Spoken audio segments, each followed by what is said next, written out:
This LoL Esports summer split has been filled with roster moves, smiting players to the bench left and right, not to mention the role swaps.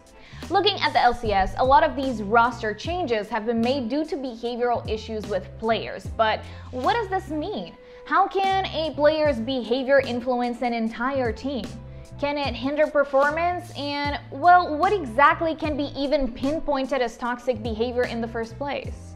We spoke to Immortals Head Coach Guilhoto, Rogue's Head Coach Fredy, Misfits Support Vander, and Astralis jungler Zanzarah about how toxicity affects competitive and casual gaming. Sometimes you end up with a teammate that yells at you when you accidentally feed in solo queue, and let's say that they're not exactly polite.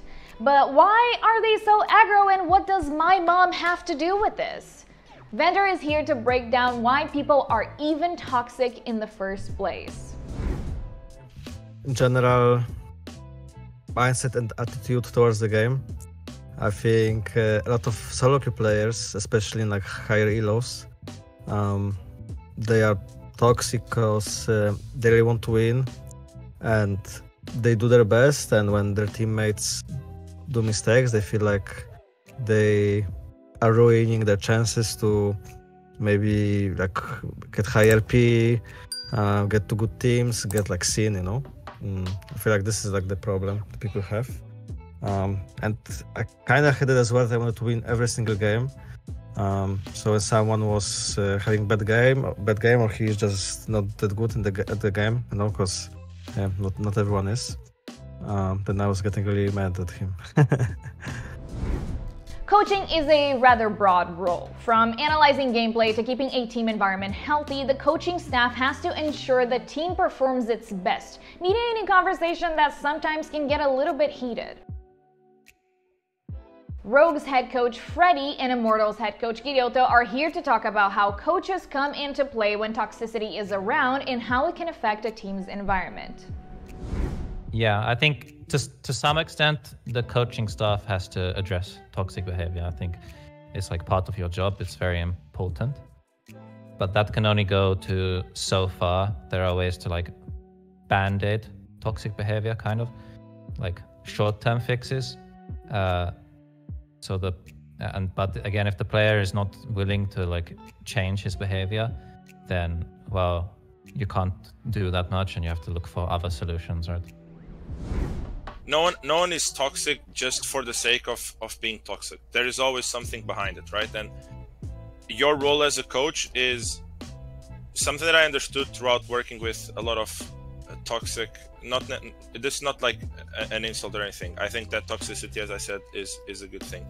But with working with those kind of players, is that the main thing is for you to understand where is their toxicity aiming to, and it's your responsibility as a coach to either see it before them, or if you didn't, to target that issue as soon as possible instead of trying to make it a pass.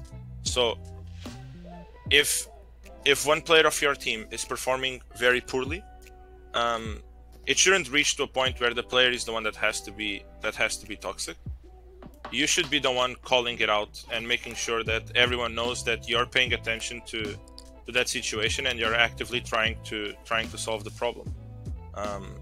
I also think that in NA in particular, toxicity seems way bigger than what it actually is due to the reaction that the players around or the staff around have. Where in EU, when a teammate is toxic towards you, there is way more a mindset of he's doing that, even though I might agree or not with the way that he's doing it. It's a valuable feedback. It's like in Europe, people filter that a little bit more for the content of what it was said instead of like the way that it was said. Recently, LCS professional player Dardoch had been booted out of Dignitas for allegedly behaving in a manner that the team just didn't agree with. The real reason behind his benching has been kept internally. We don't really know what he did or what he said, but we're still curious to see how professional players see toxic behavior in a team environment. The answer, though, might not be what you expect, because it turns out that a little bit of spice helps to keep things running smoothly. Because for me, it's actually like hard to say, because there is like difference between toxic and a good player. Because I feel like good team player should be a little bit toxic in terms of like you have to like say what if something goes shit. Because actually in a team environment, actually it should work positive, because you are here to improve and become a better player. So if someone like saying like you in there, what are you doing? You can work on it. You know, like in solo queue, just like a flame, you know, but in team is actually good, I think, for environment. And if you have a good atmosphere in a team to use it. So I think it always depends how is like team structure. Of course, if you just like after every game, just like you're bad, yeah, this is like toxic. But if you actually like explaining what you're doing, I mean, why you think it's wrong, you know, and what the other guy should do better, this is not a toxicity. What do you consider toxic behavior, and how do you react to it? Tell us in the comments. Thanks for watching. For more gaming-related content, subscribe to the Esports YouTube channel to stay up to date.